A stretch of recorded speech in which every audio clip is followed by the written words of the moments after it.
Salam əziz balalar. Bugün biz sizinlə yenə də bədən üzvlərindən danışacağıq. Bədən üzvləri ilə bağlı bir neçə tapşırığı yerinə yetirəcəyik. Gəlin ilk tapşırığın şərtini oxuyaq. Daxili bədən üzvlərinin adlarını yaz. Öncəki dərslərimizdə biz artıq bax bu gördüyünüz şəkillərdən hansı bədən üzvlərinə söhbət getdiyini müəyyən etmişik. Gəlin indi onları adlandıraq. İlk təsvirdə gördüyümüz təbii ki, bu beyindir. Növbəti təsvirdə olan isə qaraciyərdir. Digər təsvirdə göstərilən bədən üzvü isə ağciyərlərdir. İkinci sətirdəki təsvirlərə baxaq. İlk təsvir mədəyə aiddir. Növbəti təsvir isə yəqin ki, bunu hər biriniz müəyyən etdiniz. Bu, ürəyin şəklidir. Sonuncu təsvirdə isə bağırsaqlar göstərilmişdir. Növbəti tapşırığımıza baxaq.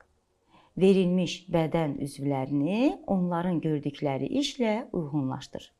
Artıq öncəki dərslərimizdə biz hər bir bədən üzvünün hansı funksiyanı yerinə yetirdiyi haqqında məlumat əldə etmişdik. Həmin məlumatlara istinad edərək bu tapşırığı birlikdə yerinə yetirək. Ürək, mədə, beyin və ağciyər. Gəlin görək bu bədən üzvləri hansı işi yerinə yetirir.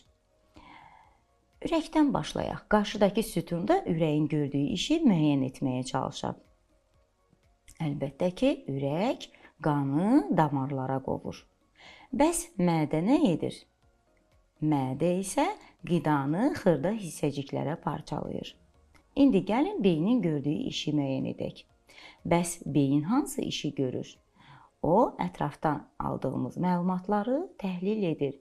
Bizə düşünərək cavab verməyə kömək edir. Və sonda ağciyərlərin funksiyasını müəyyən etmək qalır. Bu isə lazım olan havanı qəbul etməyimizə kömək edir. Bax belə uşaqlar, bugünkü dərsimiz bu tapşırıqla sona çatdı. Növbəti dərsdə görüşmək ümidi ilə. Hələlik.